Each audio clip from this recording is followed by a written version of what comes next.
मेरे प्रिय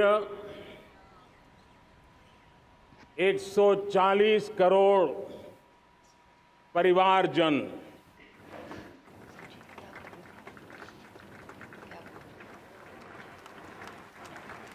दुनिया का सबसे बड़ा लोकतंत्र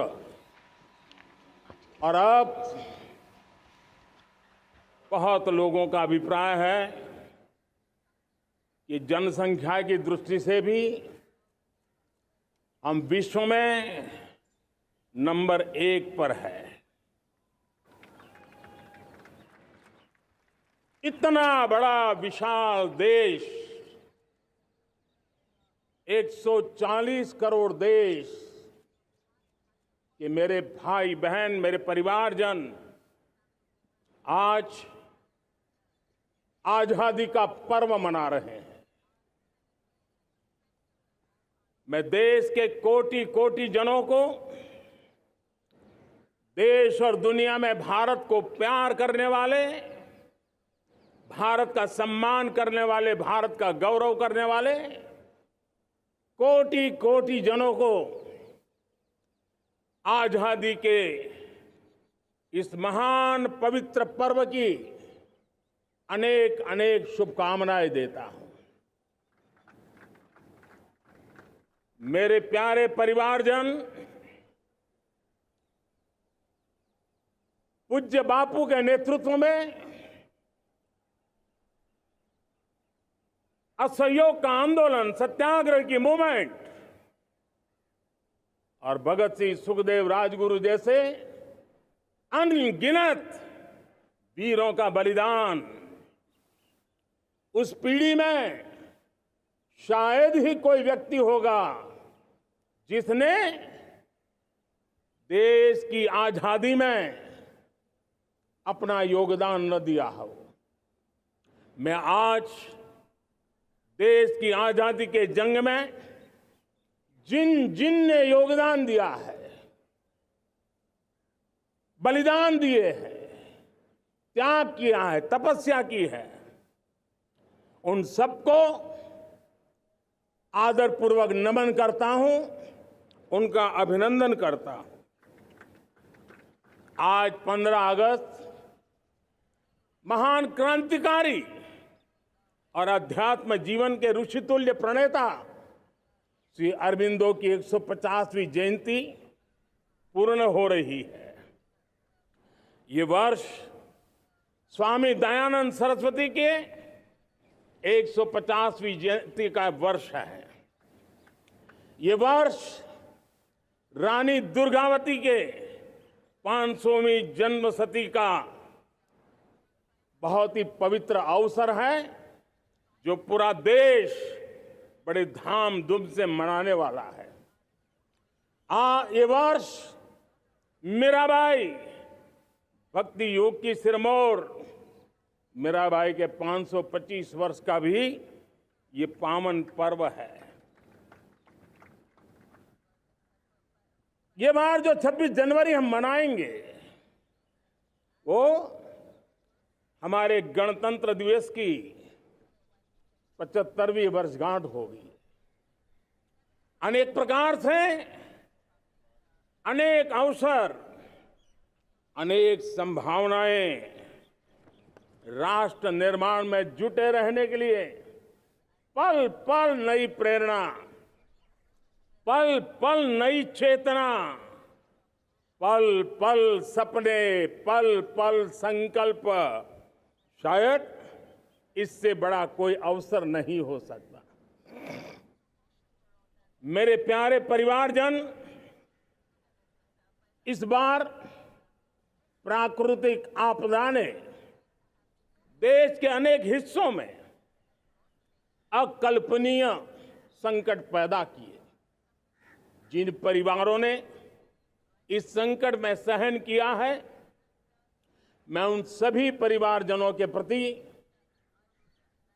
अपनी संवेदना प्रकट करता हूं और राज्य और केंद्र सरकार मिलकर के उन सभी संकटों से जल्दी से मुक्त होकर के फिर तेज गति से आगे बढ़ेंगे, ये मैं विश्वास दिलाता हूं। मेरे प्यारे परिवारजनों, पिछले कुछ सप्ताह नॉर्थ ईस्ट में, विशेषकर मणिपुर में और हिंदुस्तान के भी अन्य कुछ भागों में, लेकिन विशेषकर मणिपुर में जो हिंसा का दौर चला, कई लोगों को अपना जीवन खोना पड़ा, मां बेटियों के सम्मान के साथ खिलवाड़ हुआ। लेकिन कुछ दिनों से लगातार शांति की खबरें आ रही हैं। देश मणिपुर के लोगों के साथ है।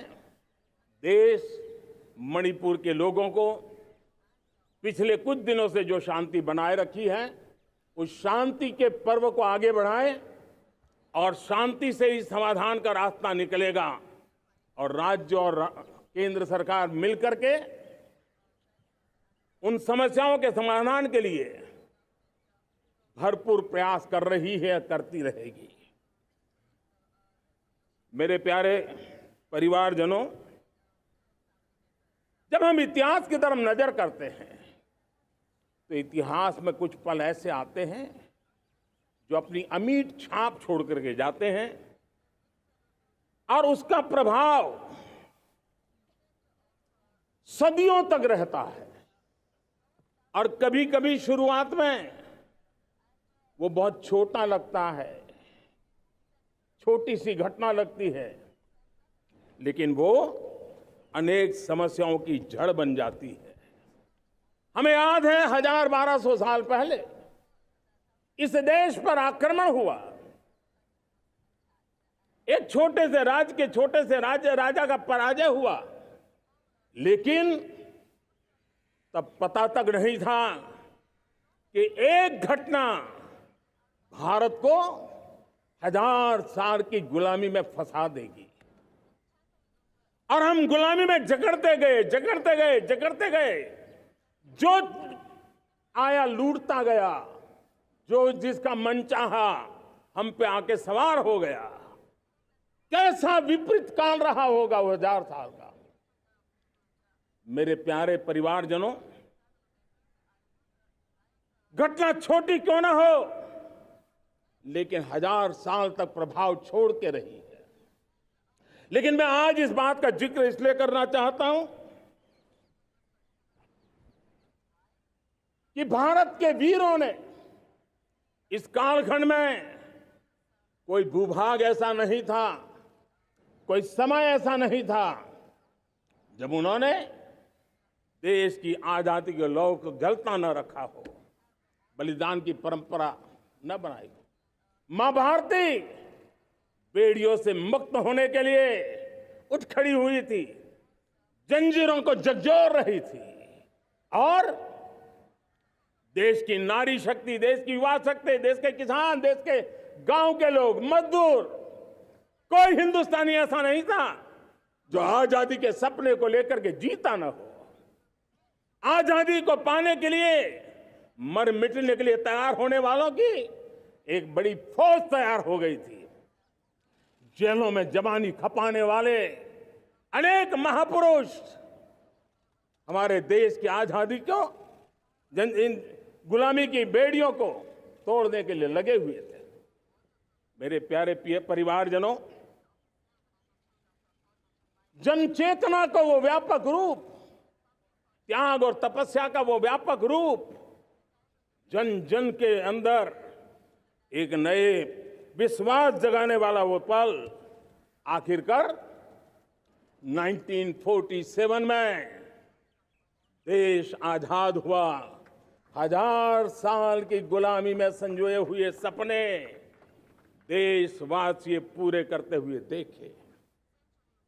साथियों, मैं 1000 साल पहले की बात इसलिए कह रहा हूं, मैं देख रहा हूं फिर एक बार देश के सामने एक मौका आया है। इस ऐसे कालखंड में हम जी रहे हैं, ऐसे कालखंड में हमने प्रवेश किया है और यह हमारा सौभाग्य है कि भारत के ऐसे अमृत काल में, यह अमृत काल का पहला वर्ष है, या तो हम जवानी में जी रहे हैं या हम मां भारती की गोद में जन्म ले चुके हैं। और ये कालखंड, मेरे शब्द लिख करके रखिए मेरे प्यारे परिवारजनों, इस कालखंड में जो हम करेंगे, जो कदम उठाएंगे, जितना त्याग करेंगे, तपस्या करेंगे, सर्वजन हिताय सर्वजन सुखाय, एक के बाद एक फैसले लेंगे, आने वाले 1000 साल का देश का स्वर्णिम इतिहास उससे अंकुरित होने वाला है। इस कालखंड में होने वाली घटनाएं आगामी 1000 साल के लिए इसका प्रभाव पैदा करने वाली है। गुलामी की मानसिकता से बाहर निकला हुआ देश पंच प्राण को समर्पित होकर के एक नए आत्मविश्वास के साथ आज आगे बढ़ रहा है। नए संकल्पों को सिद्ध करने के लिए वो जी जान से जुड़ रहा है।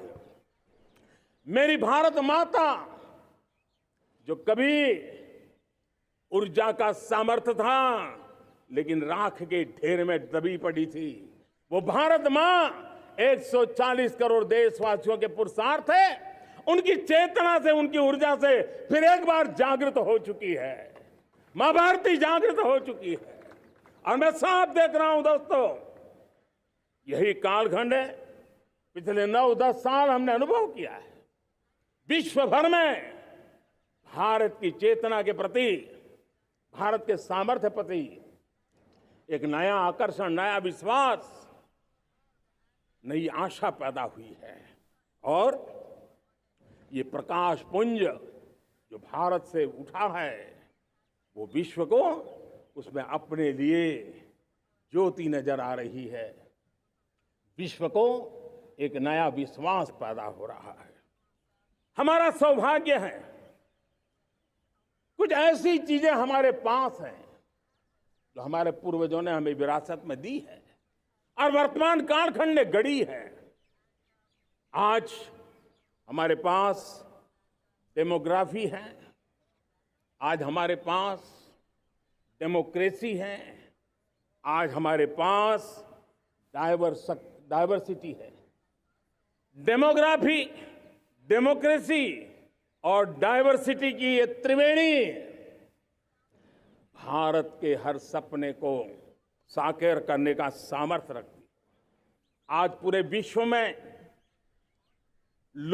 वहां देशों की उम्र ढल रही है, ढलाव पर है, तब भारत यौवन की तरफ ऊर्जावान होकर के बढ़ रहा है। कितने बड़े गौरव का कालखंड है कि आज 30 साल की कम आयु की जनसंख्या दुनिया में सर्वाधिक कहीं है तो ये मेरे भारत मां की गोद में है, ये मेरे देश में है। और 30 साल से कम उम्र की नौजवान हो मेरे देश के पास हो, कोटि कोटि भुजाएं हो, कोटि कोटि मस्तिष्क हो, कोटि कोटि सपने, कोटि कोटि संकल्प हो, तो भाइयों बहनों, मेरे प्रिय परिवारजनों, हम इच्छित परिणाम प्राप्त करके रह सकते हैं।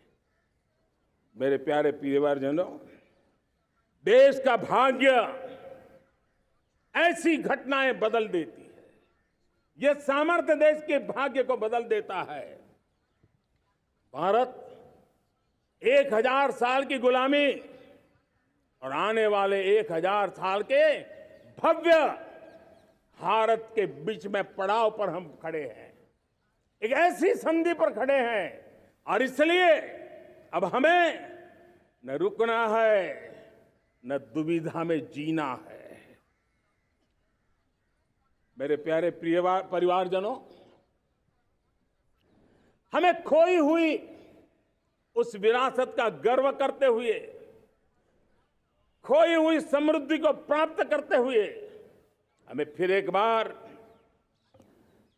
और ये बात मान के चले, हम जो भी करेंगे, हम जो भी कदम उठाएंगे, हम जो भी फैसला लेंगे, वो अगले 1000 साल तक अपनी दिशा निर्धारित करने वाला है, भारत के भाग्य को लिखने वाला है। मैं आज मेरे देश के नौजवानों को, मेरे देश की बेटे बेटियों को ये जरूर कहना चाहूंगा, जो सौभाग्य आज मेरे युवाओं को मिला है, ऐसा सौभाग्य शायद ही किसी के नसीब होता है जो आपके नसीब हुआ है। और इसलिए हमें ये गंवाना नहीं है।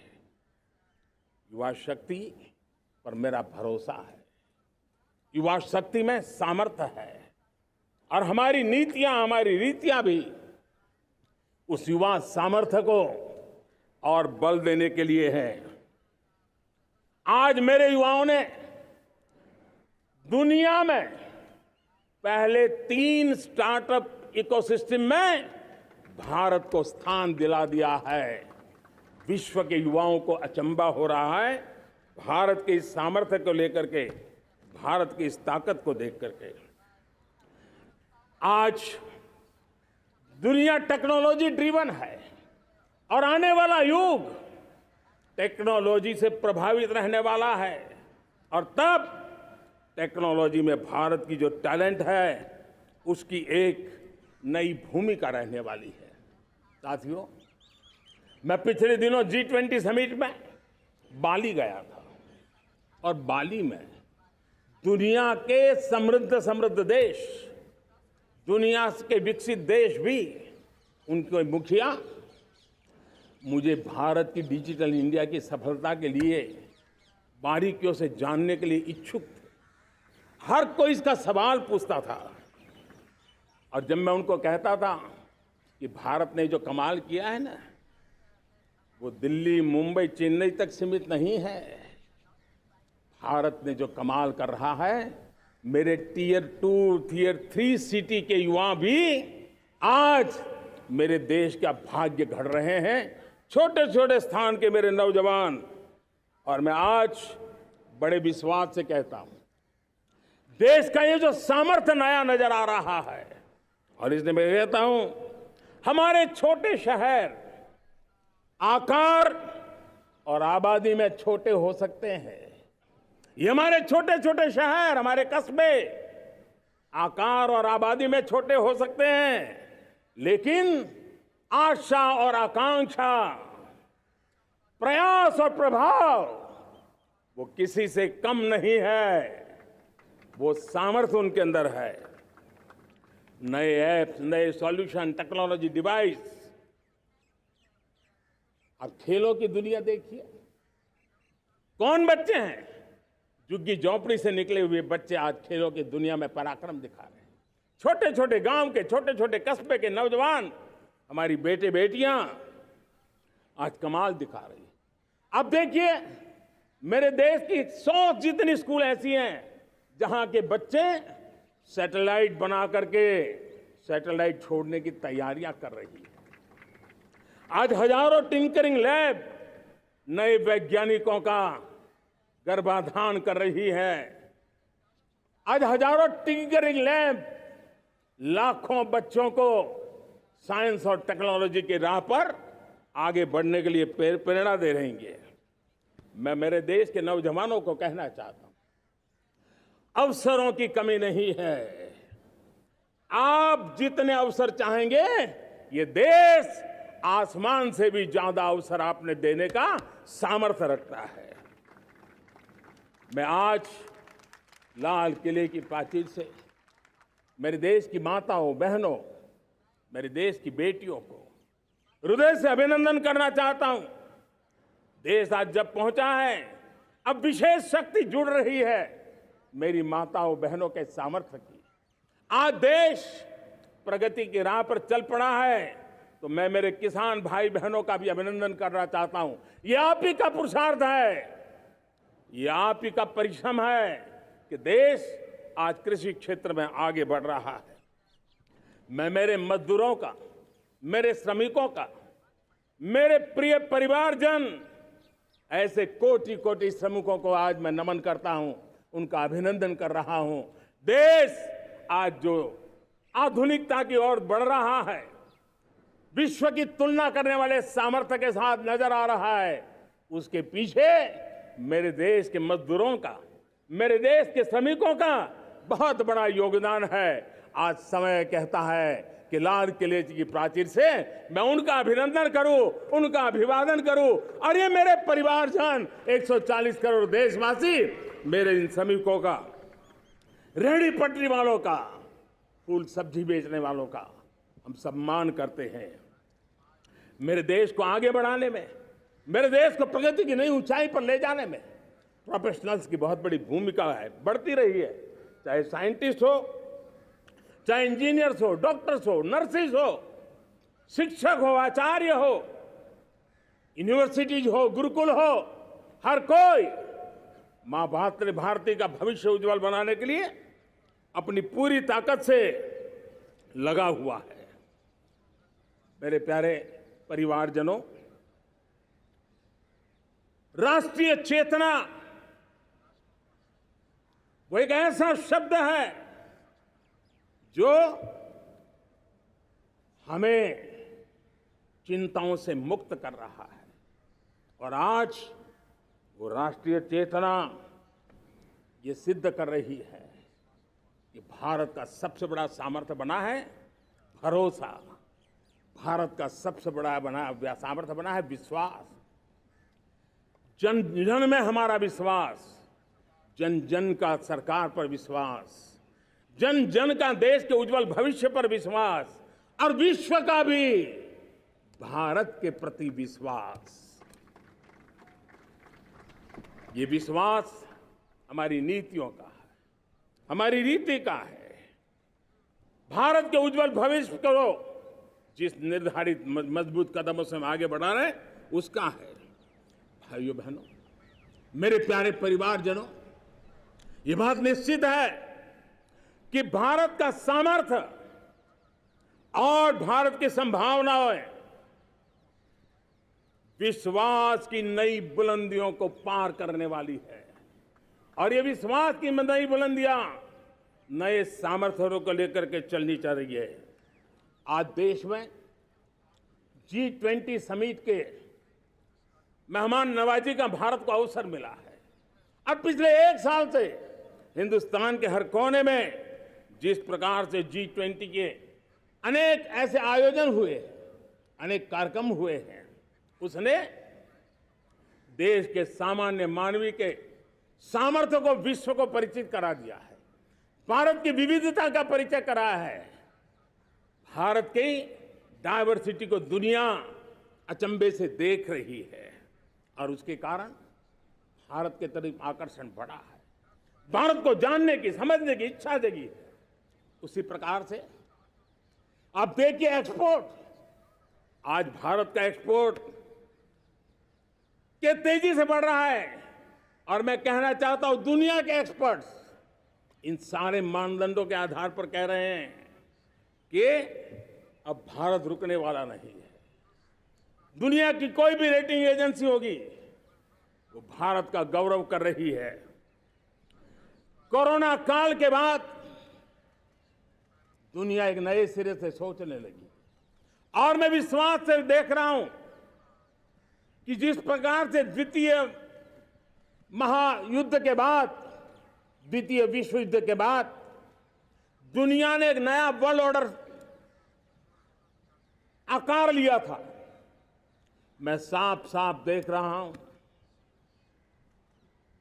कि कोरोना के बाद एक नया विश्व ऑर्डर, एक नया ग्लोबल ऑर्डर, एक नया जियोपॉलिटिकल इक्वेशन, ये बहुत तेजी से आगे बढ़ रहा है।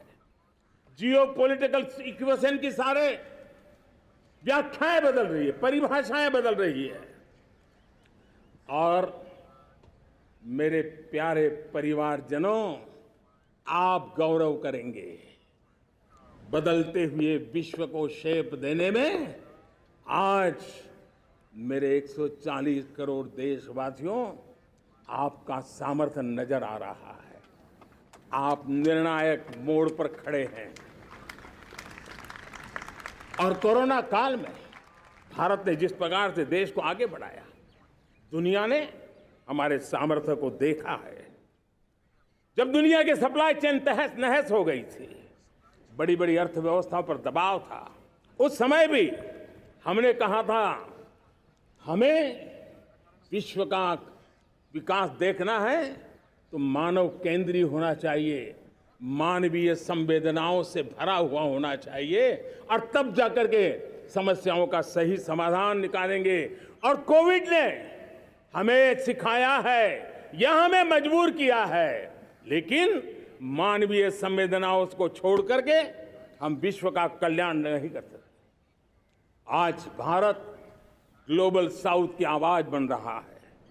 भारत की समृद्ध विरासत आज दुनिया के लिए एक अवसर बन रहा है। Global economy, global supply chain, इसमें भारत की हिस्सेदारी, मैं पक्का विश्वास से कहता हूं, आज जो भारत ने परिस्थिति पैदा हुई है, आज जो भारत ने कमाया है, वो दुनिया में स्थिरता की गारंटी लेकर के आया है। दोस्तों, अब न हमारे मन में, न 140 करोड़ मेरे परिवारजनों के मन में, और न ही दुनिया के मन में कोई इफ्स है, कोई बट्स है। विश्वास बन चुका है। मेरे प्यारे देशवासियों, अब गेंद हमारे पाले में है। हमें अवसर जाने नहीं देना चाहिए, हमें मौका छोड़ना नहीं चाहिए। भारत में मैं मेरे देशवासियों का इसलिए भी अभिनंदन करता हूं कि मेरे देशवासियों में एक नीर-क्षीर विवेक का सामर्थ्य है, समस्याओं की जड़ों को समझने का सामर्थ्य है। और इसलिए 2014 में मेरे देशवासियों ने 30 साल के अनुभव के बाद तय किया कि देश को आगे ले जाना है तो स्थिर सरकार चाहिए, मजबूत सरकार चाहिए, पूर्ण बहुमत वाली सरकार चाहिए। और देशवासियों ने एक मजबूत और स्थिर सरकार बनाई। और 3 दशकों के जो अनिश्चितता का कालखंड था, जो अस्थिरता का कालखंड था, जो राजनीतिक मजबूरियों से देश जकड़ा हुआ था, उससे मुक्ति मिली। मेरे प्यारे परिवारजनों, देश के पास आज एक ऐसी सरकार है, वो सर्वजन हिताय सर्वजन सुखाय, देश के संतुलित विकास के लिए समय का पल पल और जनता की पाई पाई, जनता की भलाई के लिए लगा रही है। और मेरी सरकार, मेरे देशवासियों का मन एक बात से जुड़ा हुआ है। हमारे हर निर्णय, हमारे हर दिशा, उसका एक ही मानदंड है, नेशन फर्स्ट, राष्ट्र प्रथम। और राष्ट्र प्रथम यही दूरगामी परिणाम, सकारात्मक परिणाम पैदा करने वाला है। देश में बड़े स्तर पर काम हो रहा है। और लेकिन मैं कहना चाहूंगा, 2014 में आपने एक मजबूत सरकार बनाई, और मैं कहता हूं 2014 में और 2019 में आपने एक सरकार फॉर्म की, तो मोदी में रिफॉर्म करने की हिम्मत आई। आपने ऐसी सरकार फॉर्म की कि मोदी को रिफॉर्म की हिम्मत आई। और जब मोदी ने एक के बाद एक रिफॉर्म किए, तो मेरे ब्यूरोक्रेसी के लोग, मेरे लाखों हाथ पैर जो हिंदुस्तान के कोने कोने में सरकार के हिस्से के रूप में काम कर रहे हैं, उन्होंने ब्यूरोक्रेसी ने ट्रांसफॉर्म करने के लिए, परफॉर्म करने की जिम्मेवारी बखूबी निभाई। और उन्होंने परफॉर्म करके दिखाया, और जनता जनार्दन जुड़ गई, तो वो ट्रांसफॉर्म होता भी नजर आ रहा है। और इसलिए रिफॉर्म, परफॉर्म, ट्रांसफॉर्म, ये कालखंड अब भारत के भविष्य को गढ़ रहा है। और हमारी सोच देश की उस ताकतों को बढ़ावा देने पर है जो आने वाले 1000 साल की नींव को मजबूत करने वाले हैं। दुनिया को युवा शक्ति की जरूरत है, युवा स्किल की जरूरत है।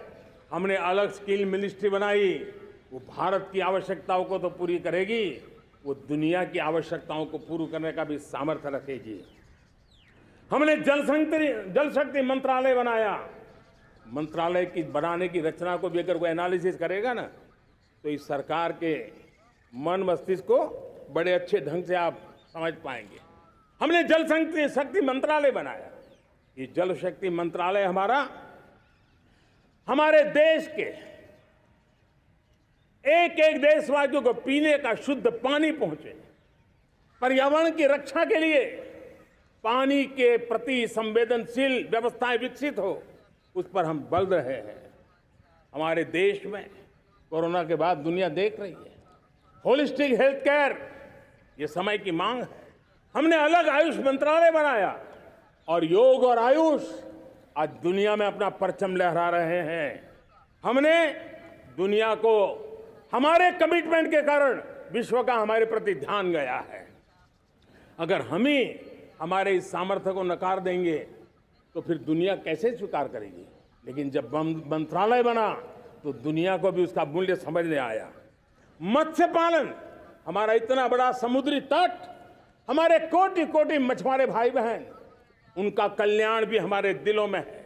और इसलिए हमने अलग से मत्स्य पालन को लेकर के, पशुपालन को लेकर के, डेयरी को लेकर के अलग मंत्रालय की रचना की, ताकि समाज के जिस वर्ग के लोग पीछे रह गए उनको हम साथ लें। देश में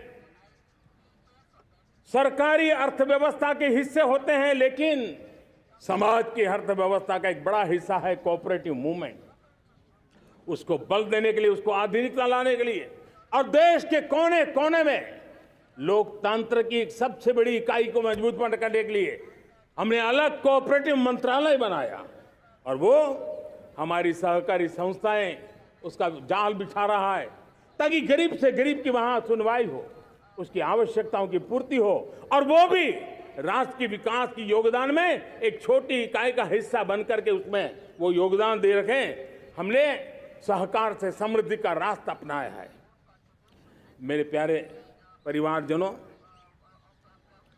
जब हम 2014 में आए थे तो हम वैश्विक अर्थव्यवस्था में 10वें नंबर पर थे, और आज 140 करोड़ देशवासियों का पुरुषार्थ रंग लाया है कि हम विश्व की अर्थव्यवस्था में 5वें नंबर पर पहुंच चुके हैं। और ये ऐसे ही नहीं हुआ है। जो एक भ्रष्टाचार का राक्षस देश को दबोचे हुए थे, लाखों करोड़ के घोटाले अर्थव्यवस्था को डामाडोल कर रहे थे, गवर्नेंस फ्रेजाइल फाइल में देश की पहचान होने लगी थी, लीकेजेस को हमने बंद किया, मजबूत अर्थव्यवस्था बनाई, हमने गरीब कल्याण के लिए ज्यादा से ज्यादा धन खर्चने का प्रयास किया। और आज मैं देशवासियों को बताना चाहता हूं कि जब देश आर्थिक रूप से समृद्ध होता है तो सिर्फ तिजोरी नहीं बढ़ती है, देश का सामर्थ्य बढ़ता है, देशवासियों का सामर्थ्य बढ़ता है। और तिजोरी का पाई पाई अगर ईमानदारी से जनता जनार्दन के लिए खर्च करने का संकल्प लेने वाली सरकार हो तो परिणाम के साथ है। मैं 10 साल का हिसाब तिरंगे की साक्षी में लाल किले की प्राचीर से मेरे देशवासियों को दे रहा हूं। आंकड़े देख करके आपको लगेगा इतना बड़ा बदलाव, इतना बड़ा सामर्थ्य। 10 साल पहले राज्यों को 30 लाख करोड़ रुपए भारत सरकार की तरफ से जाते थे। पिछले 9 साल में यह आंकड़ा 100 लाख करोड़ पर पहुंचा है।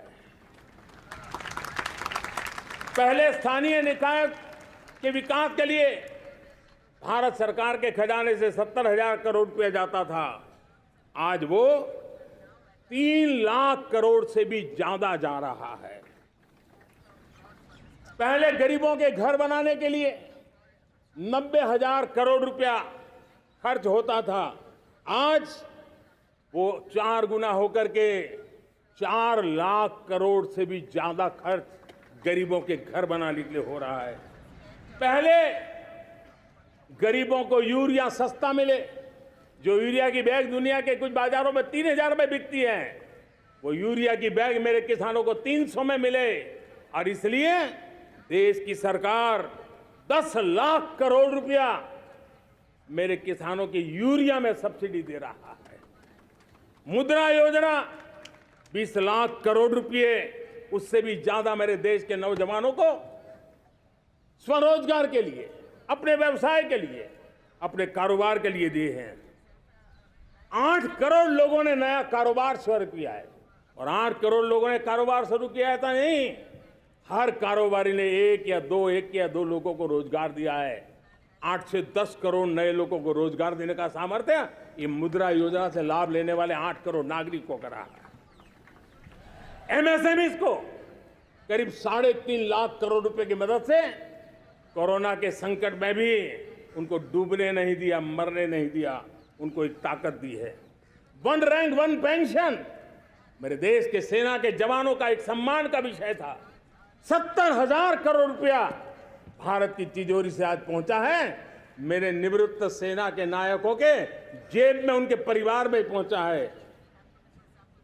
सभी कैटेगरी में, मैंने तो कुछ ही गिनाए, मैं ज्यादा समय लेना नहीं चाहता। हर कैटेगरी में पहले की तुलना में अनेक गुना धन देश के विकास के लिए, कोने कोने में रोजगार पैदा करने के लिए, पाई पाई का उपयोग भारत का भाग्य बदलने के लिए हो, और इसलिए हमने काम किया है।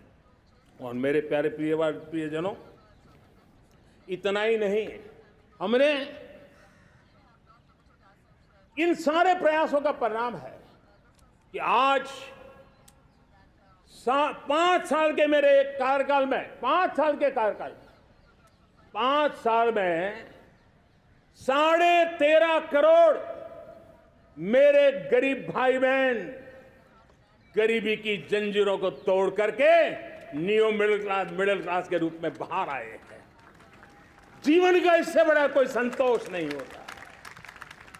मेरे प्यारे प्रिय परिवारजनों, और जब 13.5 करोड़ लोग गरीबी की इस मुसीबतों से बाहर निकलते हैं, तो कैसी कैसी योजनाएं उनको मदद दी है।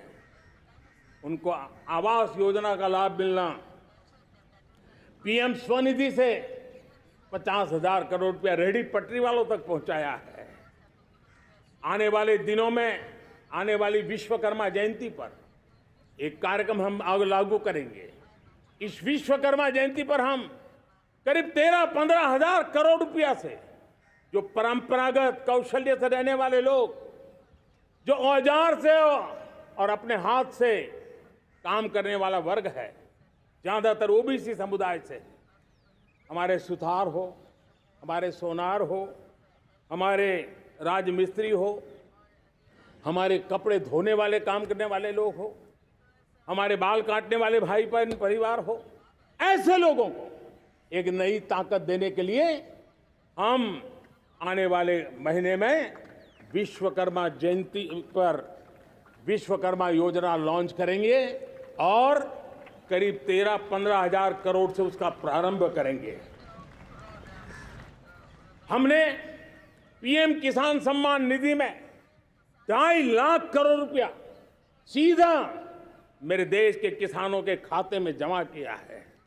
हमने जल जीवन मिशन, हर घर में शुद्ध पानी पहुंचे, 2 लाख करोड़ रुपया खर्च किया है। हमने आयुष्मान भारत योजना, ताकि गरीब को बीमारी के कारण अस्पताल जाने से जो मुसीबत होती थी उसको मुक्ति दिलाना, उसको दवाई मिले, उसका उपचार हो, ऑपरेशन हो, अच्छे से अच्छी हॉस्पिटल में हो। आयुष्मान भारत योजना के तहत 70,000 करोड़ रुपए हमने लगाए हैं।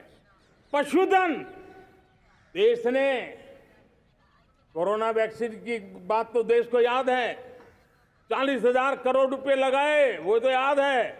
लेकिन आपको जानकर के खुशी होगी, हमने पशुधन को बचाने के लिए करीब करीब 15,000 करोड़ रुपया पशुधन के टीकाकरण के लिए लगाया है।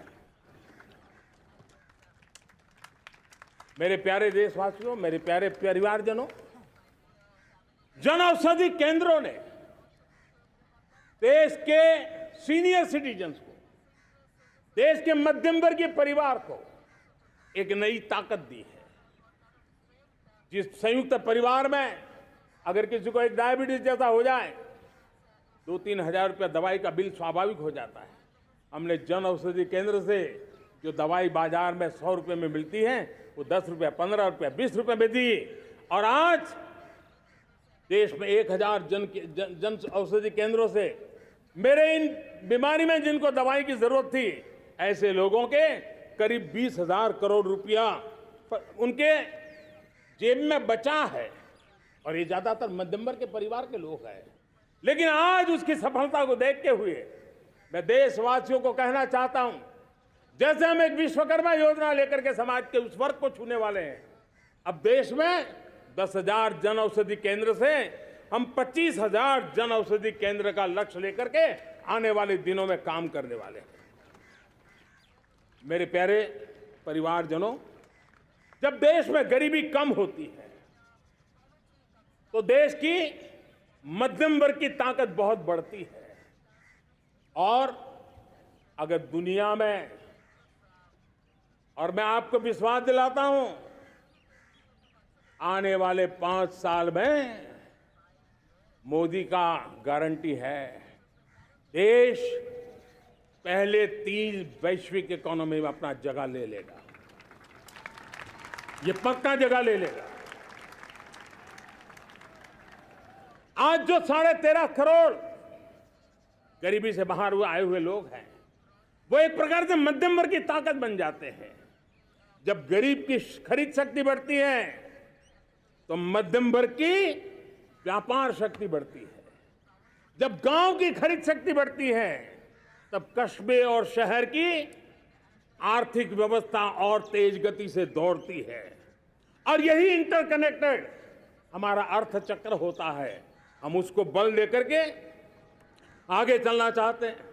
मेरे प्यारे परिवारजनों, शहर के अंदर जो कमजोर लोग रहते हैं, बिना घर को मुसीबत रहती है, मध्यम वर्ग के परिवार अपना खुद का घर का सपना देख रहे हैं, हम उसके लिए भी आने वाले कुछ सालों के लिए एक योजना लेकर के आ रहे हैं। और जिसमें ऐसे मेरे परिवारजन जो शहरों में अपना घर, शहरों में रहते हैं लेकिन किराए के मकान पे रहते हैं, झुग्गी झोपड़ी में रहते हैं, चाल में रहते हैं, अनऑथराइज कॉलोनीज में रहते हैं, ऐसे मेरे परिवारजन अगर अपना मकान बनाना चाहते हैं तो बैंक से जो लोन मिलेगा उसके ब्याज के अंदर राहत दे करके लाखों रुपयों की मदद करने का हमने निर्णय किया है। मेरे मध्यम वर्ग के परिवार को जब 2 लाख से 7 लाख इनकम टैक्स की सीमा बढ़ जाती है तो सबसे बड़ा लाभ सैलरी क्लास को होता है, मेरे मध्यम वर्ग को होता है। इंटरनेट का डेटा बहुत महंगा था 2014 के पहले, आज दुनिया का सबसे सस्ता इंटरनेट का डेटा का खर्चा हो रहा है। हर परिवार के पैसे बच रहे हैं। मेरे प्यारे परिवारजनों, विश्व कोरोना के बाद अभी तक उभर नहीं पाया है। युद्ध ने फिर एक नई मुसीबत पैदा की है। आज दुनिया महंगाई के संकट से जूझ रही है। पूरी दुनिया की अर्थव्यवस्था को महंगाई ने दबोच के रखा है। हम भी दुनिया से जिन सामान की जरूरत होती है लाते हैं, तो हमें सामान तो इंपोर्ट करते हैं। हमारा दुर्भाग्य है कि हमें महंगाई भी इंपोर्ट करनी पड़ती है, क्योंकि पूरी दुनिया को महंगाई ने जकड़ के रखा है। लेकिन मेरे प्यारे परिवारजनों, भारत ने महंगाई को नियंत्रित रखने के लिए भरसक प्रयास किए हैं। पिछले कालखंड की तुलना में हमें कुछ सफलता भी मिली है, लेकिन इतने से संतोष नहीं मान सकते। दुनिया से हमारी चीजें अच्छी है, इतने बात से हम सोच नहीं सकते। मुझे तो मेरे देशवासियों को महंगाई की बोझ कम से कम हो, इस दिशा में और भी कदम उठाने हैं और हम उस कदम को उठा के रहेंगे। मेरा प्रयास निरंतर जारी रहेगा। मेरे प्यारे परिवारजनों, आज देश अनेक क्षमताओं को लेकर के आगे बढ़ रहा है। देश आधुनिकता की तरफ आगे बढ़ने के लिए काम कर रहा है। आज देश रिन्यूएबल एनर्जी पे काम कर रहा है। आज देश ग्रीन हाइड्रोजन पे काम कर रहा है। देश की स्पेस पे क्षमता बढ़ रही है, तो देश की डीप सी मिशन में भी सफलता के साथ आगे चल रहा है। देश में रेल आधुनिक हो रही है, तो वंदे भारत बुलेट ट्रेन भी आज देश के अंदर काम कर रही है। गांव-गांव पक्की सड़कें बन रही है, तो इलेक्ट्रिक बसें, मेट्रो की रचना भी आज देश में हो रहे हैं। आज गांव-गांव तक इंटरनेट पहुंच रहा है, तो क्वांटम कंप्यूटर के लिए भी देश तय कर रहता है। नैनो यूरिया, नैनो डीएपी, उस पर काम हो रहा है, तो दूसरी तरफ जैविक खेती पर भी हम बल दे रहे हैं। आज किसान उत्पादक संघ एफपीओ का निर्माण हो रहा है, तो हम सेमीकंडक्टर का भी निर्माण करने के लिए चाह रहे हैं। हम दिव्यांग जनों के लिए एक सुगम भारत के निर्माण के लिए काम करते हैं, तो हम पैरालंपिक में भी हिंदुस्तान का तिरंगा झंडा गाड़ने के लिए मेरे दिव्यांग जनों को सामर्थ्यवान बना रहे हैं। हम खिलाड़ियों को स्पेशल ट्रेनिंग दे रहे हैं।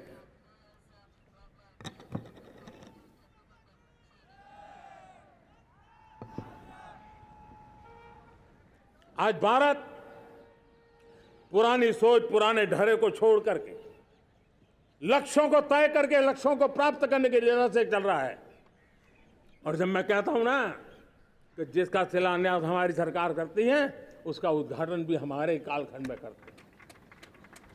इन दिनों जो मैं शिलान्यास कर रहा हूं ना, आप लिख के रखिए, उसके उद्घाटन भी आप सबने मेरे नसीब में ही छोड़े हुए हैं। हमारी कार्य संस्कृति बड़ा सोचना, दूर का सोचना, सर्वजन हिताय सर्वजन सुखाय सोचना, यह हमारी कार्यशैली रही है। और सोच से भी ज्यादा, संकल्प से भी ज्यादा हासिल कैसे करना, इस ऊर्जा के साथ हम काम करते हैं। हमने आजादी के काल अमृत महोत्सव में 75,000 अमृत सरोवर बनाने का संकल्प किया था। उस समय हमने हर जिले में 75 अमृत सरोवर बनाना संकल्प किया था। करीब 50-55 हजार अमृत सरोवर की कल्पना की थी, लेकिन आज करीब 75,000 अमृत सरोवर का काम निर्माण हो रहा है। ये अपने आप में बहुत बड़ा काम हो रहा है। जनशक्ति और जल शक्ति की ताकत भारत के पर्यावरण की रक्षा में भी काम आने वाली है। 18,000 गांवों तक बिजली पहुंचाना, जनधन बैंक खाते खोलना, बेटियों के लिए शौचालय बनाना, सारे टारगेट समय के पहले पूरी शक्ति से पूरे करेगा। और जब भारत ठान लेता है तो उसे पूरा करके रहता है। ये हमारा ट्रैक रिकॉर्ड कहता है। 200 करोड़ वैक्सीनेशन का काम, दुनिया हमें जब पूछती है 200 करोड़ सुनती है, उनकी आंखें फट जाती है। इतना बड़ा काम ये मेरे देश के आंगनवाड़ी वर्कर, हमारी आशा वर्कर, हमारी हेल्थ वर्कर, उन्होंने करके दिखाया। यह मेरे देश का सामर्थ्य है। 5G को रोल आउट किया, दुनिया में सबसे तेज गति से 5G रोल आउट करने वाला मेरा देश है। 700 से अधिक जिलों तक हम पहुंच चुके हैं और अब 6G की भी तैयारी कर रहे हैं। हमने टास्क फोर्स बना दिया है।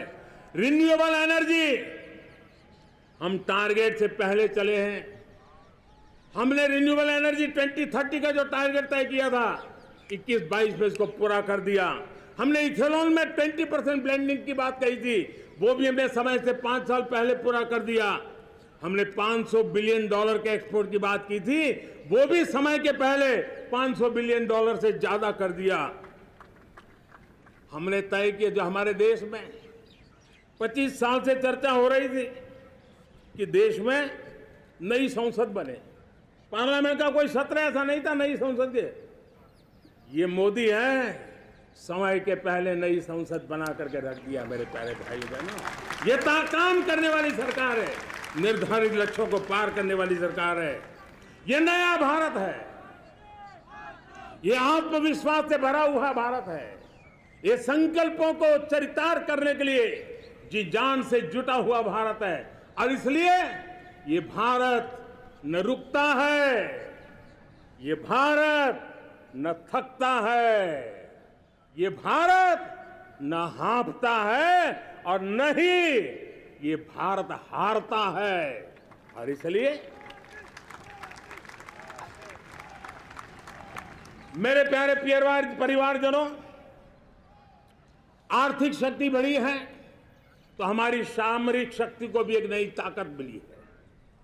हमारी सीमाएं पहले से अधिक सुरक्षित हुई है और मेरे सीमा पर बैठे हुए मेरे जवान जो देश की सीमाओं की रक्षा कर रहे हैं और मेरे देश की आंतरिक सुरक्षा के संभालने वाले यूनिफॉर्म फोर्सेस, मैं आजादी के इस पावन पर्व पर उनको भी अनेक अनेक बधाई देते हुए मेरी बात को आगे बढ़ाता हूं।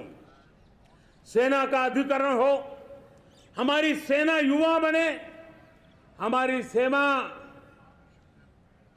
बैटल के लिए रेडी, युद्ध योग्य बने, इसलिए निरंतर रिफॉर्म का काम आज हमारी सेना में हो रहा है। मेरे प्यारे परिवारजनों, आए दिन हम लोग सुना करते थे, यहां बम धमाका हुआ, वहां बम धमाका हुआ, हर जगह पे लिखा हुआ रहता था कि इस बैग को मत छूना, अनाउंसमेंट होते रहते थे।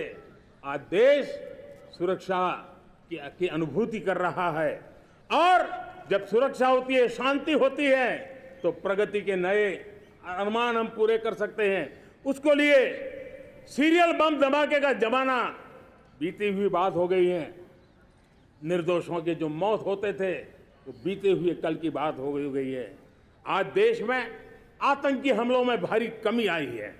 नक्सल प्रभावित क्षेत्रों में भी बहुत बड़ा बदलाव आया है, बहुत बड़ा परिवर्तन का एक वातावरण बना है।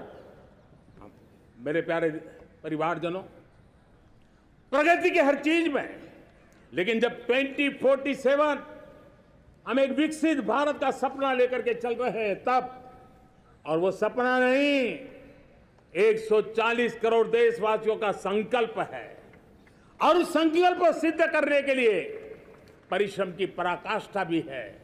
और उसकी सबसे बड़ी ताकत होती है वो राष्ट्रीय चरित्र होता है। दुनिया में जिन जिन देशों ने प्रगति की है, दुनिया में जो जो देश संकटों से वो पार करके निकले हैं, उसमें हर चीज के साथ साथ एक महत्वपूर्ण कैटलिक एजेंट रहा है, वो राष्ट्रीय चरित्र रहा है। और हमें राष्ट्रीय चरित्र के लिए और बल देते हुए हमें आगे बढ़ना होगा। हमारा देश, हमारा राष्ट्रीय चरित्र ओजस्वी हो, तेजस्वी हो, पुरुषार्थी हो, पराक्रमी हो, प्रखर हो, ये हम सबका सामूहिक दायित्व है। और आने वाले 25 साल हम एक ही मंत्र को लेकर चले, ये हमारे राष्ट्रीय चरित्र के सिरमौर होना चाहिए। एकता का संदेश, भारत की एकता को जीना, भारत की एकता को आंच आए, न ऐसी मेरी भाषा होगी, न ऐसा मेरा कोई कदम होगा। हर पल देश को जोड़ने का प्रयास मेरी तरफ से भी होता रहेगा। भारत की एकता हमें सामर्थ्य देती है। उत्तर हो, दक्षिण हो, पूरब हो, पश्चिम हो, गांव हो, शहर हो, पुरुष हो, नारी हो, हम सब ने एकता के भाव के साथ और विविधता भरे देश में एकता का सामर्थ्य होता है। और दूसरी महत्व की बात मैं देख रहा हूं, अगर 2047 में हमें हमारे देश को विकसित भारत के रूप में देखना है तो हमें श्रेष्ठ भारत के मंत्र को जीना होगा, हमें चरितार्थ करना होगा। अब हमारे प्रोडक्शन में, मैंने 2014 में कहा था जीरो डिफेक्ट, जीरो इफेक्ट। दुनिया के किसी भी टेबल पर मेक इन इंडिया चीज हो तो दुनिया को विश्वास होना चाहिए, इससे बेहतर दुनिया में कुछ नहीं हो सकता है। ये अल्टीमेट होगा। हमारी हर चीज, हमारी सर्विसेज होगी तो श्रेष्ठ होगी, हमारे शब्द की ताकत होगी तो श्रेष्ठ होगी, हमारी संस्थाएं होगी तो श्रेष्ठ होगी, हमारी निर्णय प्रक्रियाएं होगी तो श्रेष्ठ होगी। ये श्रेष्ठता का भाव लेकर के हमें चलना होगा। तीसरी बात है, देश में आगे बढ़ाने के लिए एक अतिरिक्त शक्ति का सामर्थ्य भारत को आगे ले जाने वाला है, और वो है विमेन लेड डेवलपमेंट। आज भारत गर्व से कह सकता है कि दुनिया में नागरिक उड्डयन में अगर किसी एक देश में सबसे ज्यादा विमेन पायलट है तो मेरे देश में है। आज चंद्रयान की गति हो, मून मिशन की बात हो, मेरी विमेन साइंटिस्ट उसका नेतृत्व कर रहे हैं। आज विमेन सेल्फ हेल्प ग्रुप हो, मेरी 2 करोड़ लखपति दीदी का लक्ष्य लेकर के आज विमेन सेल्फ हेल्प ग्रुप पे हम काम कर रहे हैं। हम हमारी नारी शक्ति के सामर्थ्य को बढ़ावा देते हुए विमेन लेड डेवलपमेंट के, और जब G20 में मैंने विमेन लेड डेवलपमेंट के विषय को आगे बढ़ाया है तो पूरा G20 समूह इसके महत्व को स्वीकार कर रहा है, और उसके महत्व को स्वीकार कर करके वो उसको बहुत बल दे रहे हैं। उसी प्रकार से भारत विविधताओं से भरा देश है। असंतुलित विकास के हम शिकार रहे हैं। मेरा पराया का के कारण हमारे देश के कुछ हिस्से उसके शिकार रहे हैं। अब हमें रीजनल एस्पिरेशंस को, संतुलित विकास को बल देना है, और रीजनल एस्पिरेशंस को लेकर के उस भावना को हमें सम्मान देते हुए, जैसे हमारी भारत माँ का कोई, हमारा शरीर का कोई अंग अगर अविकसित रहे तो हमारा शरीर विकसित नहीं माना जाएगा। हमारा शरीर का कोई अंग दुर्बल रहे तो हमारा शरीर स्वस्थ नहीं माना जाएगा। वैसे ही मेरी भारत माता, उसका कोई एक भूभाग भी, समाज का कोई तबका भी अगर दुर्बल रहे तो मेरी भारत माता समर्थ है, स्वस्थ है, ऐसा बैठ करके हम नहीं बैठ सकते। और इसलिए रीजनल एस्पिरेशंस को हमने एड्रेस करने की आवश्यकता है, और इसलिए हम समाज का सर्वांगीण विकास हो, सर्वस्पर्शी विकास हो, भूभाग के हर क्षेत्र को उसकी अपनी ताकत को खिलने का अवसर मिले, उस दिशा में आगे बढ़ना चाहते हैं। मेरे प्यारे परिवारजनों, भारत एक मदर ऑफ डेमोक्रेसी है। भारत मॉडल ऑफ डाइवर्सिटी भी है। भाषाएं अनेक हैं, बोलियां अनेक हैं, परिधान अनेक हैं, विविधताएं बहुत है। हमने उन सारे को आधार पर आगे बढ़ना है। मेरे प्यारे परिवारजनों, देश के जब मैं एकता की बात करता हूं, तब अगर घटना मणिपुर में होती है तो पीड़ा महाराष्ट्र में होती है, अगर बाढ़ आसाम में आती है तो बेचैन केरला हो जाता है। हिंदुस्तान के किसी भी हिस्से में कुछ भी हो, हम एक अंगांगी भाव की अनुभूति करते हैं। मेरे देश की बेटियों पर जुल्म न हो, यह हमारा सामाजिक भी दायित्व है, यह हमारा पारिवारिक दायित्व भी है, और ये देश के नाते हम सबका दायित्व है। आज जब अफगानिस्तान से गुरु ग्रंथ साहब के स्वरूप को लाते हैं तो पूरा देश गौरव की अनुभूति करता है। जब आज दुनिया के किसी देश में कोविड के काल में मेरा कोई सिख भाई लंगर लगाता है, भूखों को खिलाता है, और दुनिया में वाहवाही होती है, तो हिंदुस्तान का सीना चौड़ा हो जाता है।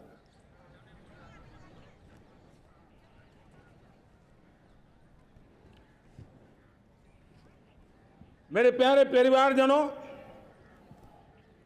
हमारे लिए जब नारी सम्मान की बात करते हैं, मुझे अभी एक देश में दौरा कर रहा था, तो वहां एक बहुत ही सीनियर मिनिस्टर, उसने मुझे एक सवाल पूछा। उसने कहा, आपके यहाँ बेटियां साइंस और इंजीनियरिंग के विषयों की पढ़ाई करती हैं क्या? उसमें क्या था? मैंने उनको कहा, आज मेरे देश में लड़कों से ज्यादा बेटियां आज स्टेम यानी साइंस, टेक्नोलॉजी, इंजीनियरिंग और मैथ्स, अधिकतम भाग मेरी बेटियां ले रही है। तो उनके लिए अचरज था। ये सामर्थ्य आज हमारे देश का देख रहा है। मेरे प्यारे परिवारजनों, आज 10 करोड़ महिलाएं विमेन सेल्फ हेल्प में जुड़ी हुई है, और वीमेन सेल्फ हेल्प ग्रुप के साथ आप गांव में जाएंगे तो आपको बैंक वाली दीदी मिलेगी, आपको आंगनवाड़ी वाली दीदी मिलेगी, आपको दवाई देने वाली दीदी मिलेगी। और अब मेरा सपना है 2 करोड़ लखपति दीदी बनाने का, गांव में 2 करोड़ लखपति दीदी।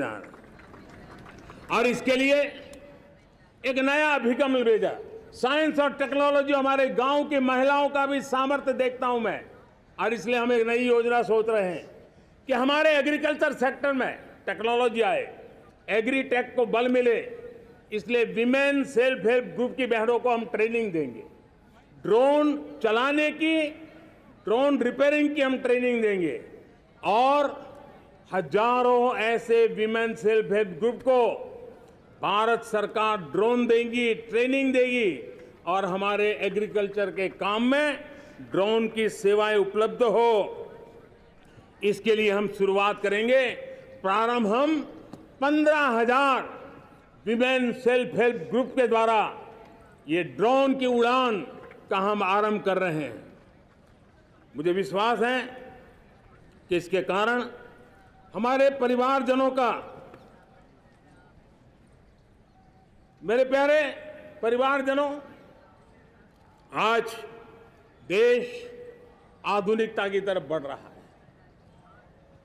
हाईवे हो, रेलवे हो, एयरवे हो, हाईवेज हो, इंफॉर्मेशन वेज, वाटरवेज हो, कोई क्षेत्र ऐसा नहीं है जिस क्षेत्र को आगे बढ़ाने की दिशा में आज देश काम न करता हो। पिछले 9 वर्ष में तटीय क्षेत्रों में हमने, आदिवासी क्षेत्र में, हमारे पहाड़ी क्षेत्र में विकास को बहुत बढ़ दिया है। हमने पर्वतमाला, भारतमाला ऐसी योजनाओं के द्वारा समाज के उस वर्ग को हमने बल दिया है। हमने गैस की पाइपलाइन से हमारे पूर्वी भारत को जोड़ने का काम किया है। हमने अस्पतालों की संख्या बढ़ाई है, हमने डॉक्टर की सीटें बढ़ाई है ताकि हमारे बच्चे डॉक्टर बनने का सपना पूरा कर सके। हमने मातृभाषा में पढ़ाने पर बल दिया है, अब मातृभाषा में वो पढ़ाई कर सके उस दिशा में। और मैं भारत के सुप्रीम कोर्ट का भी धन्यवाद करता हूं कि भारत की सुप्रीम कोर्ट ने कहा है कि आप जो जजमेंट देंगे उसका जो ऑपरेटिव पार्ट होगा वो जो अदालत में आया है उसकी भाषा में उसको उपलब्ध होगा। मातृभाषा का महात्म्य आज बढ़ रहा है।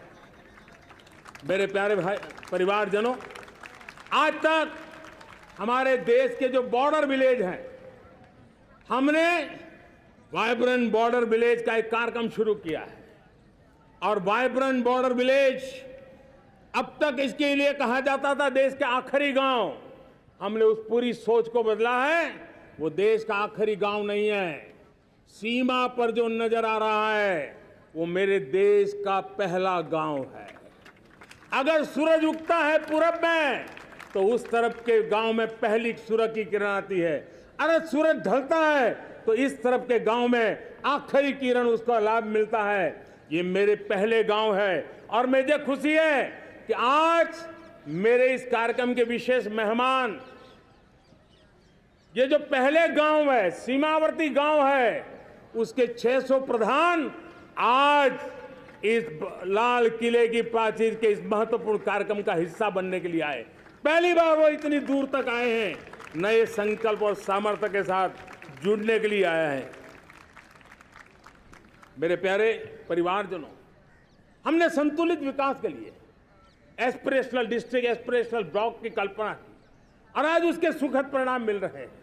आज राज्य के जो नॉर्मल पैरामीटर्स हैं, जो एस्पिरेशनल डिस्ट्रिक्ट कभी बहुत पीछे थे, वो आज राज्य में भी अच्छा करने लग गए हैं। और मुझे विश्वास है कि आने वाले दिनों में ये हमारे आकांक्षी जिले, हमारे आकांक्षी बॉल अवश्य आगे बढ़ेंगे।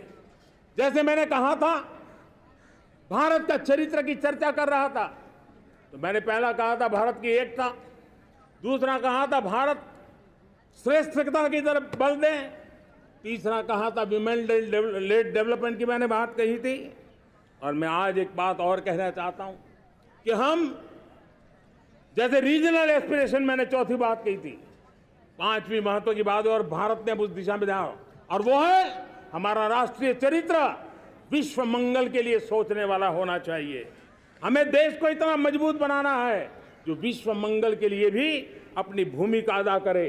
और आज कोरोना के बाद मैं देख रहा हूं जिस प्रकार से संकट की घड़ी में देश ने दुनिया की मदद की, उसका परिणाम है कि आज दुनिया में हमारा देश एक विश्व मित्र के रूप में, विश्व का अटूट साथी के रूप में आज मेरे देश की पहचान बनी है। हमें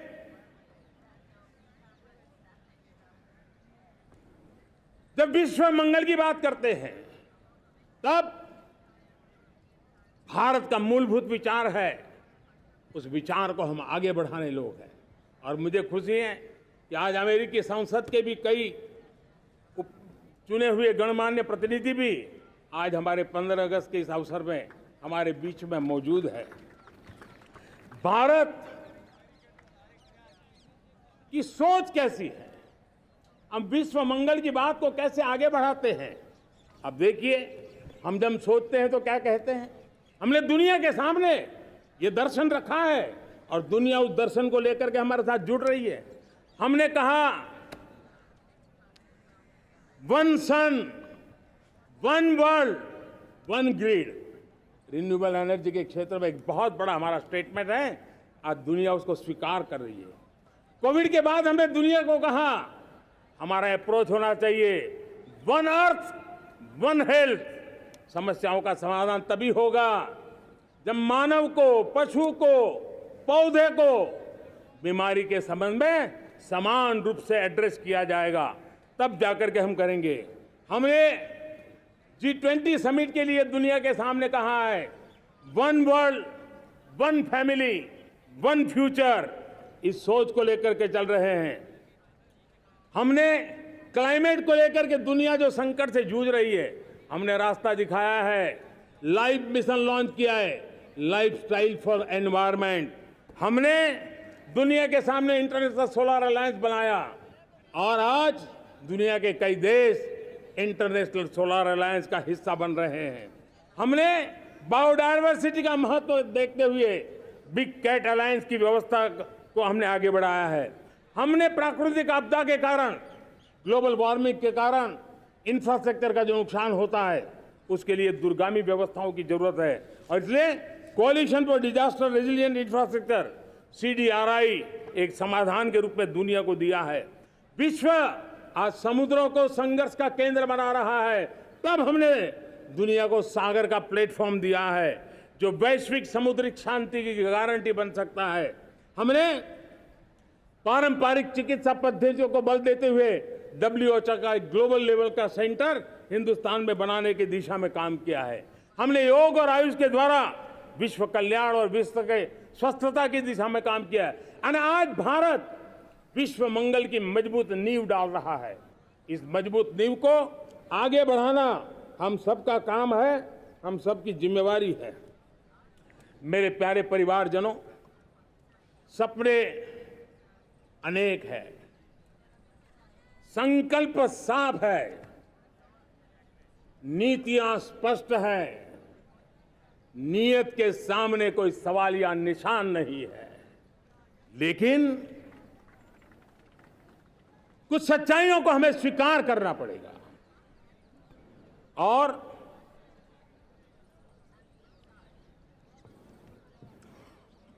उसके समाधान के लिए मेरे प्रिय परिवारजनों, मैं आज लाल किले से आपकी मदद मांगने आया हूं। मैं लाल किले से आपके आशीर्वाद मांगने आया हूं, क्योंकि पिछले सालों मैंने देश को जो समझा है, देश की आवश्यकताओं को जो मैंने परखा है और अनुभव के आधार पर मैं कह रहा हूं कि आज गंभीरतापूर्वक उन चीजों को हमें लेना होगा। आजादी के अमृतकाल में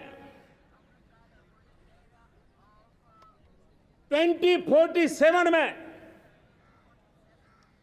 जब देश आजादी के 100 साल मनाएगा, उस समय दुनिया में भारत का तिरंगा झंडा विकसित भारत का तिरंगा झंडा होना चाहिए।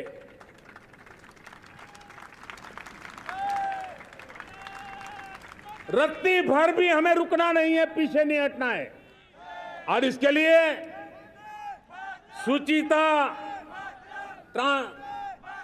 पारदर्शिता और निष्पक्षता, ये पहली मजबूती की जरूरत है। हमें उस मजबूती को जितना ज्यादा खाद पानी दे सकते हैं, संस्थाओं के माध्यम से दे सकते हैं, नागरिक के नाते दे सकते हैं, परिवार के नाते दे सकते हैं, ये हमारा सामूहिक दायित्व होना चाहिए। और इसलिए पिछले 75 साल का इतिहास देखिए, भारत के सामर्थ्य में कोई कमी नहीं थी। अरे जो देश कभी सोना की चिड़िया कहा जाता था, वो देश क्यों न फिर से उस सामर्थ्य को लेकर के खड़ा हो सकता है। मेरा अटूट विश्वास है साथियों, मेरे प्रिय परिवारजनों, मेरा अखंड अटूट एक निष्ठ विश्वास है कि 2047 में जब देश आजादी के 100 साल मनाएगा, मेरा देश विकसित भारत बन के रहेगा। और ये मैं मेरे देश के सामर्थ्य के आधार पर कह रहा हूं, मेरे उपलब्ध संसाधनों के आधार पर कह रहा हूं, और सबसे ज्यादा 30 से कम आयु वाली मेरी युवा शक्ति के भरोसे कह रहा हूं, मेरी माताओं बहनों के सामर्थ्य के भरोसे कह रहा हूं। लेकिन उसके सामने अगर कोई रुकावट है, कुछ विकृतियां पिछले 75 साल में ऐसे घर कर गई है, हमारी समाज व्यवस्था का ऐसा हिस्सा बन गई है कि कभी कभी तो हम आंख भी बंद कर देते हैं। अब आंख बंद करने का समय नहीं है। अगर सपनों को सिद्ध करना है, संकल्प को पार करना है, तो हमें ये आंख मिचौली बंद करके, आंख में आंख मिला करके 3 बुराइयों से लड़ना बहुत समय की मांग है। हमारे देश की सारी समस्याओं की जड़ में भ्रष्टाचार ने दिमक की तरह देश की सारी व्यवस्थाओं को, देश के सामर्थ्य को पूरी तरह नोच लिया है। भ्रष्टाचार से मुक्ति, भ्रष्टाचार के खिलाफ जंग हर इकाई में, हर क्षेत्र में। और मैं देशवासियों, मेरे प्रिय परिवारजनों, ये मोदी के जीवन का कमिटमेंट है, ये मेरे व्यक्तित्व का एक कमिटमेंट है कि मैं भ्रष्टाचार के खिलाफ लड़ाई लड़ता रहूंगा। दूसरा, हमारे देश को नोच लिया है परिवारवाद ने। इस परिवारवाद ने देश को जिस प्रकार से जकड़ के रखा है, उसने देश के लोगों का हक छीना है। और तीसरी बुराई तुष्टीकरण की है। ये तुष्टीकरण में भी देश के मूलभूत चिंतन को, देश के सर्व समावेशक हमारे राष्ट्रीय चरित्र को दाग लगा दिए हैं, तहस नहस कर दिया है इन लोगों ने। और इसलिए मेरे प्यारे देशवासियों, इसलिए मेरे प्यारे परिवारजनों, हमें इन 3 बुराइयों के खिलाफ पूरे सामर्थ्य के साथ लड़ना है। भ्रष्टाचार, परिवारवाद, तुष्टीकरण, ये चुनौतियां हमारे, ये ऐसी चीजें पनपी है जो हमारे देश के लोगों का जो आकांक्षा है उसका दमन करती है। हमारे देश के कुछ लोगों के पास जो छोटा मोटा सामर्थ्य है उसका शोषण करती है। ये ऐसी चीजें हैं जो हमारे लोगों की आशा आकांक्षाओं को सवाल या निशान में गाड़ देती है। हमारे गरीब हो, हमारे दलित हो, हमारे पिछड़े हो, हमारे पसमानदा हो, हमारे आदिवासी भाई बहन हो, हमारी माताएं बहनें हो, हमने सबने उनके हकों के लिए इन 3 बुराइयों से मुक्ति पानी है। हमें भ्रष्टाचार के खिलाफ एक नफरत का माहौल बनाना है। जैसे गंदगी हमें नफरत पैदा करती है ना, मन में गंदगी पसंद नहीं है, ये सार्वजनिक जीवन की इससे बड़ी कोई गंदगी नहीं हो सकती। और इसलिए हमारे स्वच्छता अभियान को एक नया मोड़ ये भी देना है कि हमें भ्रष्टाचार से मुक्ति पानी है। सरकार टेक्नोलॉजी से भ्रष्टाचार की मुक्ति के लिए बहुत प्रयास कर रही है। आपको जानकर के हैरानी होगी, इस देश में पिछले 9 साल में एक काम मैंने ऐसे किया, आंकड़ा सुनोगे तो लोगों का मोदी ऐसा करता है जैसे 10 करोड़ लोग करीब करीब जो गलत फायदा उठाते थे वो मैंने रोक दिया। तो आप में से कोई कहेगा आपने लोगों से अन्याय कर दिया। जी नहीं, ये 10 करोड़ कौन लोग थे? ये 10 करोड़ वो लोग थे जिनका जन्म ही नहीं हुआ था और उनके नाम पर उनके विडो हो जाते थे, वो वृद्ध हो जाते थे, वो दिव्यांग हो जाते थे, फायदे लिए जाते थे। 10 करोड़ ऐसे बेनामी जो चीजें चलती थी उसको रोकने का पवित्र काम, भ्रष्टाचारियों की संपत्ति जो हमने जब्त की है ना, वो पहले की तुलना में 20 गुना ज्यादा की है। मेरे प्यारे परिवारजनों, ये आपकी कमाई का पैसा लोग लेकर के भागे थे, 20 गुना ज्यादा संपत्ति को जब्त करने का। और इसलिए लोगों की मेरे प्रति नाराजगी होना बहुत स्वाभाविक है, लेकिन मुझे भ्रष्टाचार के खिलाफ की लड़ाई को आगे बढ़ाना है। हमारे सरकारी व्यवस्था ने पहले कैमरा के सामने तो कुछ हो जाता था, लेकिन बाद में चीजें अटक जाती थी। हमने पहले की तुलना में कई गुना ज्यादा अदालत में चार्जशीट की है और अब जमानतें भी नहीं मिलती हैं। वैसी पक्की व्यवस्था को लेकर के हम आगे बढ़ रहे हैं, क्योंकि हम ईमानदारी से भ्रष्टाचार के खिलाफ लड़ रहे हैं। आज परिवारवाद और तुष्टीकरण, इसने देश का बहुत बड़ा दुर्भाग्य किया है। अब लोकतंत्र में ये कैसे हो सकता है कि पॉलिटिकल पार्टी, और मैं विशेष बल दे रहा हूं पॉलिटिकल पार्टी, आज मेरे देश के लोकतंत्र में एक ऐसी विकृति आई है जो कभी भारत के लोकतंत्र को मजबूती नहीं दे सकती। और वो क्या है बीमारी? परिवारवादी पार्टियां। और उनका तो मंत्र क्या है? Party of the family, by the family and for the family. इनका तो जीवन मंत्र यही है कि उनकी पॉलिटिकल पार्टी, उनका राजनीतिक दल परिवार का, परिवार के द्वारा और परिवार के लिए, परिवारवाद और भाई भतीजावाद प्रतिभाओं के दुश्मन होते हैं, योग्यता को नकारते हैं, सामर्थ्य को स्वीकार नहीं करते हैं। और इसलिए परिवारवाद इस देश के लोकतंत्र की मजबूती के लिए उसकी मुक्ति जरूरी है। सर्वजन हिताय सर्वजन सुखाय, हर किसी को हक मिले इसलिए, और सामाजिक न्याय के लिए भी ये बहुत। उसी प्रकार से तुष्टीकरण ने सामाजिक न्याय का सबसे बड़ा नुकसान किया। अगर सामाजिक न्याय को तबाह किसने किया है तो ये तुष्टीकरण की सोच, तुष्टीकरण की राजनीति, तुष्टीकरण का सरकारी योजनाओं का तरीका, इसने सामाजिक न्याय को मौत के घाट उतार दिया है। और इसलिए हमें तुष्टीकरण, भ्रष्टाचार, ये विकास का सबसे बड़ा दुश्मन है।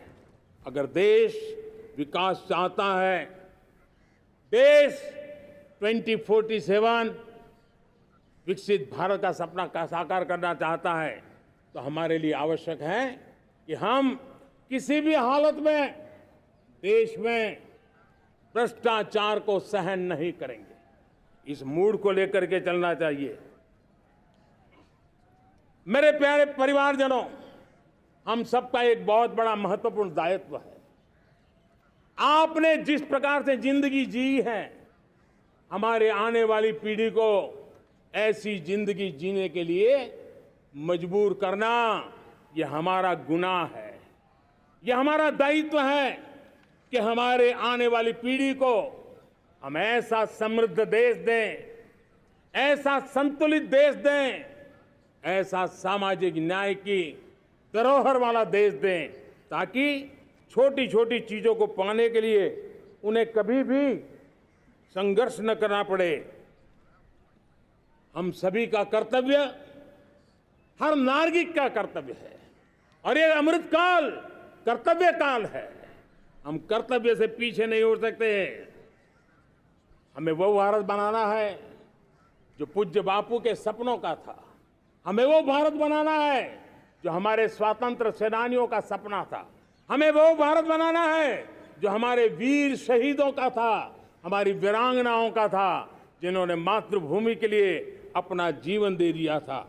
मेरे प्यारे परिवारजनों, मैं जब 2014 में आपके पास आया था, तब 2014 में मैं परिवर्तन का वादा लेकर के आया था।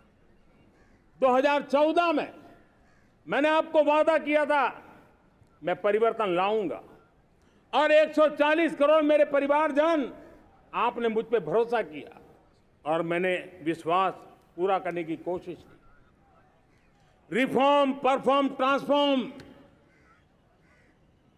वो 5 साल जो वादा था वो विश्वास में बदल गया, क्योंकि मैंने परिवर्तन का वादा किया था।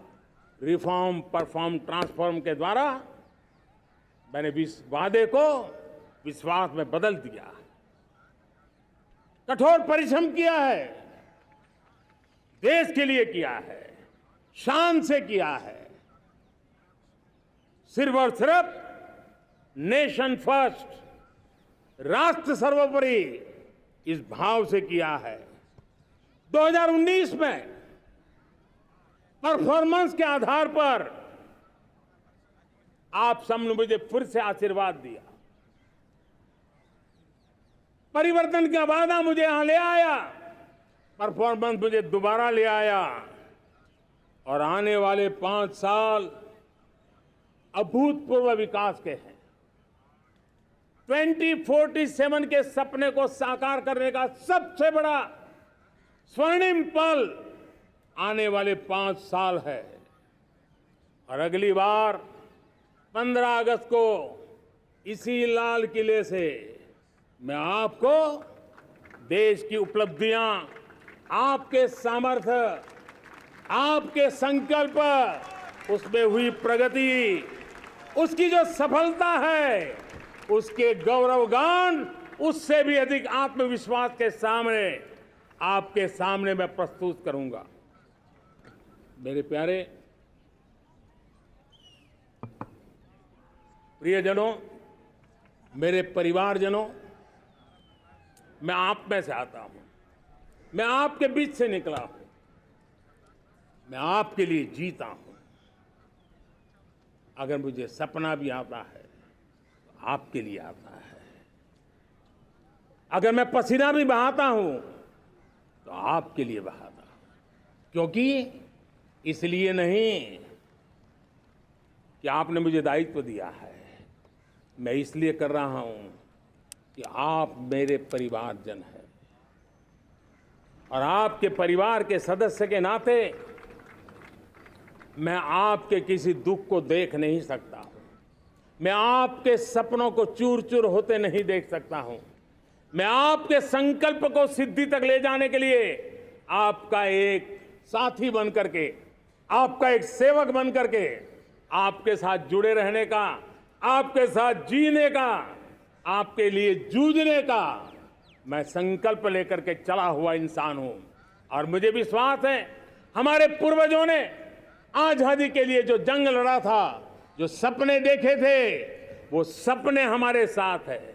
आजादी के जंग में जिन्होंने बलिदान दिया था, उनके आशीर्वाद हमारे साथ है और 140 करोड़ देशवासियों को एक ऐसा अवसर आया है। ये अवसर हमारे लिए एक बहुत बड़ा संबल लेकर के आया है और इसलिए मेरे प्यारे प्रियजनों, आज जब मैं अमृतकाल में आपके साथ बात कर रहा हूं, ये अमृतकाल का पहला वर्ष है।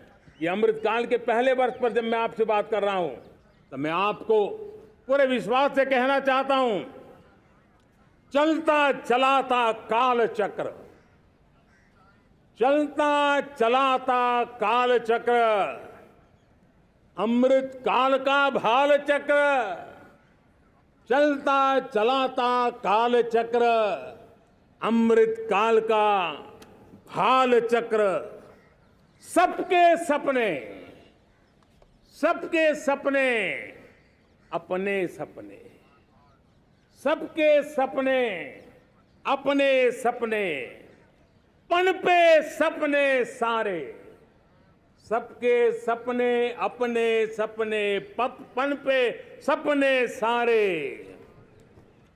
धीर चले, वीर चले, धीर चले, वीर चले, चले युवा हमारे, धीर चले, वीर चले, चले युवा हमारे, नीति सही, नीति सही, रीति नहीं, नीति सही, रीति नहीं, गति सही, गति सही, राह नहीं, गति सही, राह नहीं।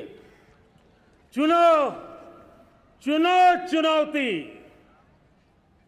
चुनो चुनौती सीना तान, चुनो चुनौती सीना तान, जग में बढ़ाओ देश का नाम, चुनो चुनौती सीना तान, जग में बढ़ाओ देश का नाम। मेरे प्यारे परिवारजनों, हिंदुस्तान के कोने कोने में बैठे हुए मेरे परिवारजन, दुनिया के कोने कोने में जाकर के बसे हुए मेरे परिवारजन, आप सबको आजादी के पावन पर्व की फिर एक बार मैं बहुत बहुत शुभकामनाएं देता हूं। ये अमृतकाल हम सबके लिए कर्तव्य काल है।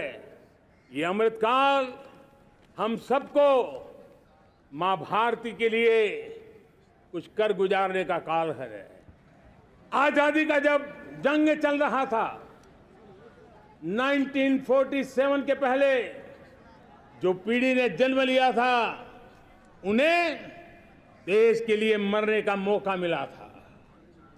वो देश के लिए मरने के लिए मौका नहीं छोड़ते थे, लेकिन हमारे नसीब में देश के लिए मरने का मौका नहीं है।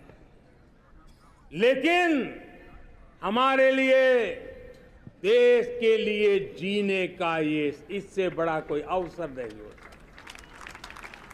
हमें पल पल देश के लिए जीना है।